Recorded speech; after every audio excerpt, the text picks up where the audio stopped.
kami dari kelompok 1 akan menjelaskan materi tentang sejarah perkembangan ekonomi Islam. Yang pertama akan dijelaskan oleh saya. Sejarah perkembangan ekonomi Islam. Perkembangan ekonomi Islam adalah wujud dari upaya menerjemahkan visi Islam rahmatan lil alamin, kebaikan, kesejahteraan, dan kemakmuran bagi alam semesta, termasuk manusia di dalamnya. Ekonomi Islam yang ada sekarang, teori dan praktik, adalah hasil nyata dari upaya operasionalisasi bagaimana dan melalui proses apa visi Islam tersebut dapat direalisasikan. Selanjutnya, prinsip-prinsip ekonomi dalam Islam berasal dari ayat suci Al-Quran, yang artinya, dan carilah pada apa yang telah dianugerahkan Allah kepadamu kebahagiaan negeri akhirat, dan janganlah kamu melupakan bahagiamu dari kenikmatan duniawi, dan berbuat baiklah kepada orang lain sebagaimana Allah telah berbuat baik kepadamu, dan janganlah kamu berbuat kerusakan di muka bumi, sesungguhnya Allah tidak menyukai orang-orang yang berbuat kerusakan. Ekonomi Islam adalah salah satu jawaban dari bagaimana visi Islam direalisasikan.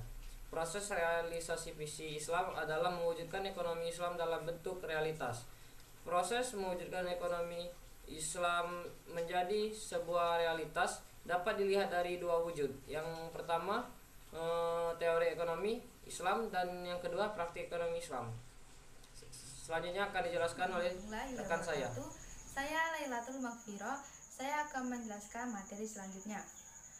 Materi selanjutnya adalah perkembangan ekonomi Islam dari masa Nabi sampai sekarang, yang terbagi menjadi 6 tahapan.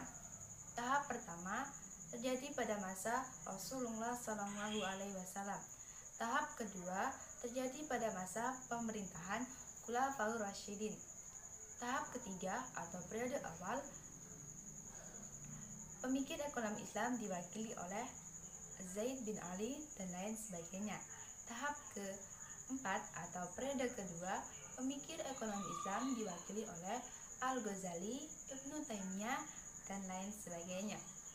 Tahap kelima atau periode ketiga, pemikir ekonomi Islam diwakili oleh Syekh Waliyullah Al-Dalhi, Muhammad bin Abdul Wahab, dan lain sebagainya. Tahap keenam atau periode lanjut, pemikir ekonomi Islam diwakili oleh Muhammad bin Abdul Manan, Muhammad Najatullah Siddiqi, dan lain sebagainya. Hasil pemikiran ekonomi Islam dari beberapa pemikir atas terlain sebagai berikut. Salah satunya adalah Zaid bin Ali.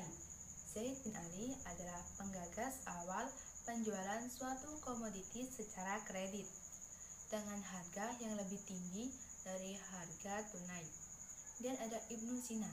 Ibnu Sina mengemukakan pendapatnya, antara lain, manusia adalah makhluk berekonomi. Ekonomi membutuhkan negara. Selanjutnya ada Abu Hanifah. Abu Hanifah lebih dikenal sebagai imam madhab hukum yang sangat rasionalistis. Ia juga menggagas keabsahan dan kesahihan hukum kontrak jual beli, atau lebih dikenal dengan Bai' as-Salam dan Al-Murabba. Perkembangan praktek ekonomi Islam. Praktek perbankan di zaman Rasulullah dan sahabat telah terjadi karena telah ada lembaga-lembaga yang melaksanakannya. Fungsi-fungsi utama operasional perbankan yakni 1. Menerima simpanan uang. 2. Meminjamkan uang atau memberikan pembiayaan uang dalam bentuk mudharabah, musyarakah, musaqah, dan yang ketiga, menerima jasa pengiriman atau transfer uang. Fungsi-fungsi ini telah dilaksanakan oleh perbankan sejak zaman Rasulullah hingga zaman Abbasiyah. Istilah bank tidak dikenal di zaman itu, akan tetapi pelaksanaan fungsinya telah dilaksanakan dengan akad sesuai syariah. Fungsi-fungsi itu di zaman Rasulullah dilaksanakan oleh satu orang yang melaksanakan satu fungsi saja. Sedangkan zaman Abbasiyah Ketiga fungsi tersebut sudah dilaksanakan oleh satu individu saja. Sekian yang dapat saya jelaskan. Materi selanjutnya akan dijelaskan oleh teman saya. Saya akhiri. Wassalamualaikum warahmatullahi wabarakatuh. Materi selanjutnya yaitu Gerakan Ekonomi Islam di Indonesia. Akar sejarah, pemikiran, dan aktivitas ekonomi Islam di Indonesia tidak bisa lepas dari awal masuknya sejarah Islam di negeri ini. Bahkan, aktivitas ekonomi syariah tidak bisa terpisahkan dari konsepsi lingua franca. Pemikiran dan aktivitas ekonomi Islam di Indonesia akhir abad ke-20 lebih diorientasikan pada pendirian lembaga keuangan dan perbankan syariah. Salah satu pilihannya yaitu adalah koperasi, karena koperasi dianggap tidak bertentangan dan sejalan dengan syariat Islam. Maka dari itu koperasi disambut baik dengan para santri dan pondok pesantren.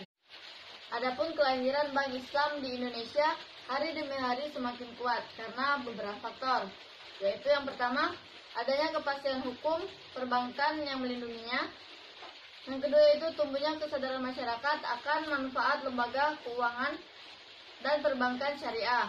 Yang ketiga yaitu dukungan politik atau political will dari pemerintah. Tetapi perbankan syariah yang ada di Indonesia tidak diimbangi dengan lembaga pendidikan yang memadai. Akibatnya, perbankan syariah di Indonesia baru pada islamisasi nama kelembagaannya saja, belum islamisasi para pelaku secara individual maupun material.